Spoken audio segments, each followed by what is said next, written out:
Welcome to the Friday edition of Juan's World. Yes, I am continuing and can show you a few things that I've been cooking. I'm still not going to present you any recipes, but I might on Tuesday because I've had this thought in my mind. I really like leek and potato soup, and I make it a lot, and I make it usually with chicken broth. So I thought, okay, well, I'm also known as the chameleon cook. The chameleon cook changes things around.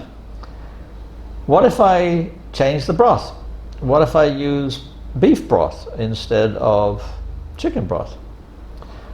Doesn't sound immediately appealing because it seems like the beef broth might overwhelm the leeks. But I don't know. Give it a try. But then I thought, well, I know what I'll do. I'll make a seaweed soup. Very Japanese. And I'll put leeks and potatoes in them.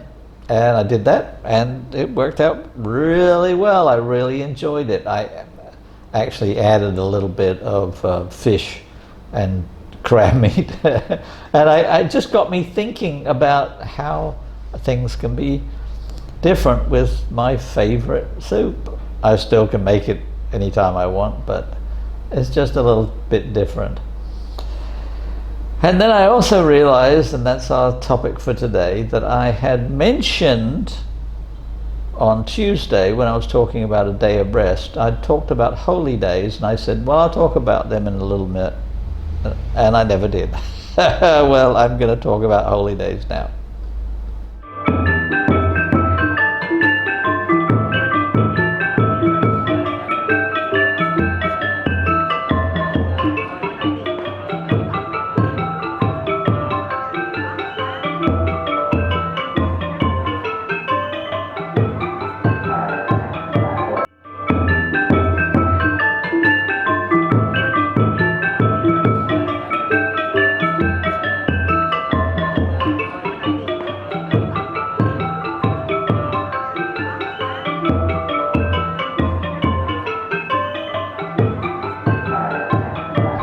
Now let's just start up. So let's see if I can put it up on a crawl here. Holy Day.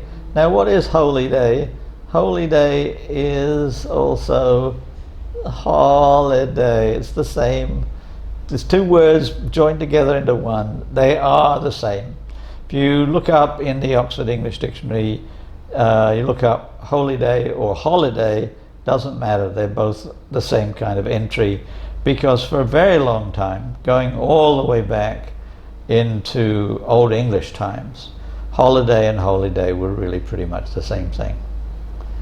But what does that mean? It means that a holy day was a day when you didn't have to work. And the holy days were, among other things, the days that I talked about for the last 6 months, Easter, Christmas, Epiphany, and all of those. But there's also a lot of saints' days. And some saints' days in certain communities are more important than other saints' days. If the saint happens to be the patron of your village, then that might be a holy day for that village.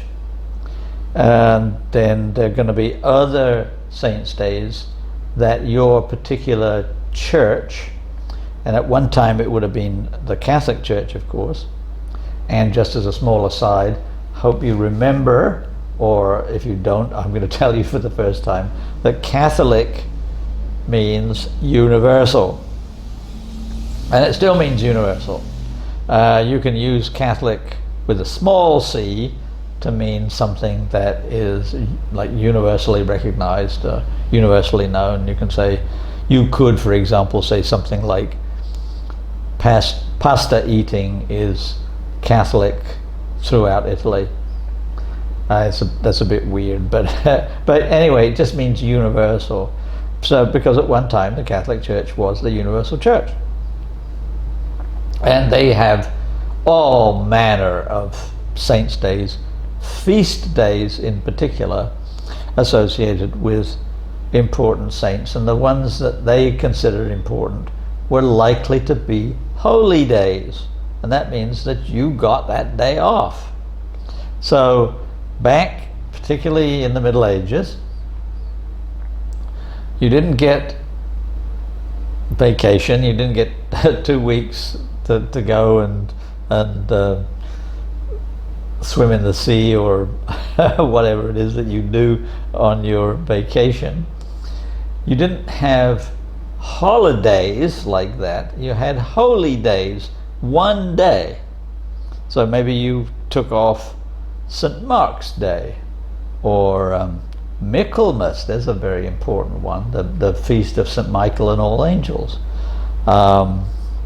Trinity Sunday. Well, Sunday's a holy day anyway, so that wouldn't be a special day. But here's the point. Like, if you were in school, you pretty much went to lessons 6 days a week. Then you had your day of rest, like Sunday. We talked about that last time. So Monday to Saturday, you have your classes and whatever else you do in school. But Sunday's your day of rest, except for holy days. So just in the middle of a week, out of nowhere, boom, it's St. Michael and All Angels. So you get that day off too. That's a holy day or a holiday, right? It's a day when you do no work. And likewise, if you're a carpenter or a goldsmith or a bookbinder or whatever, you get that day off too. If you're working for somebody else, you may not get it off if you're self-employed, because you may not feel that you can afford to do it. But if you are working for a master as an apprentice, then you would get that day off as a holy day.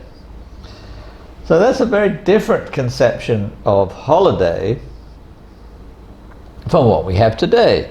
Like, where holiday is a whole period of time when you can travel somewhere, when you can like completely re-energize after your let's say 50 days, weeks, your 50 weeks of work, and then 2 of rest.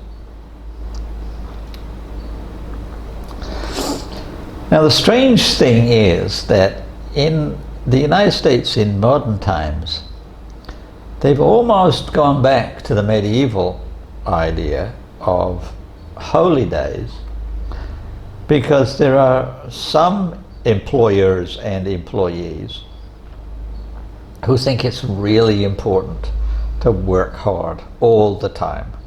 Never take a vacation, never take any sick days, never be out of the office for any reason at all if you are able to be there.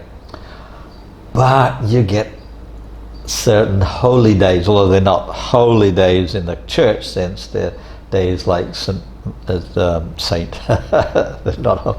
Martin Luther King Day or President's Day or Columbus Day. They're usually Mondays. Thanksgiving, of course, is always a Thursday, and Christmas falls when it falls. But you have these other days off. I'm not sure how many there are, maybe 10, maybe 12, I don't remember. I think it depends on what state you live in as much as anything else. Like some states don't recognize Columbus Day, others do. Most recognize President's Day. Used to be Washington's birthday, but then there was Lincoln's birthday, and all these, like secular holy days.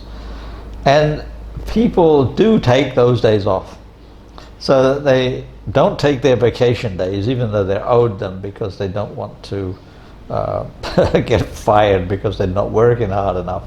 But they do take off those Mondays that are federal holidays, which means that we're kind of reverting to a very old practice that we shouldn't be reverting to. We should be getting more days off. We shouldn't have a 40-hour work week.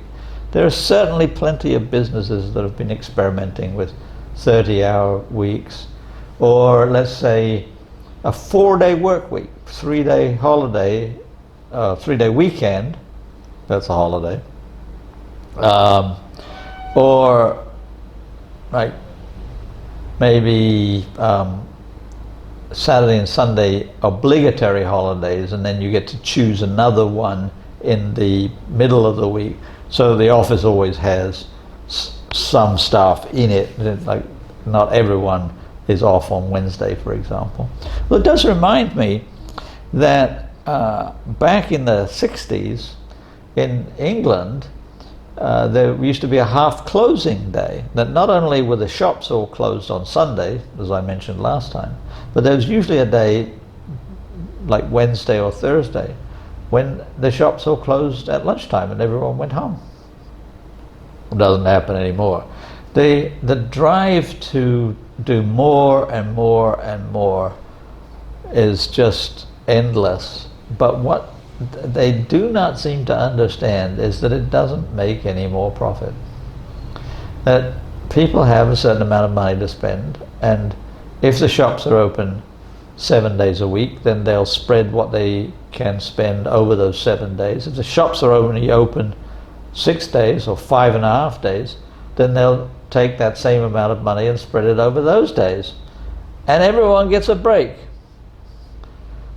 We need to have more rest, more time to do the things that we want to do, and less time chained to the desk.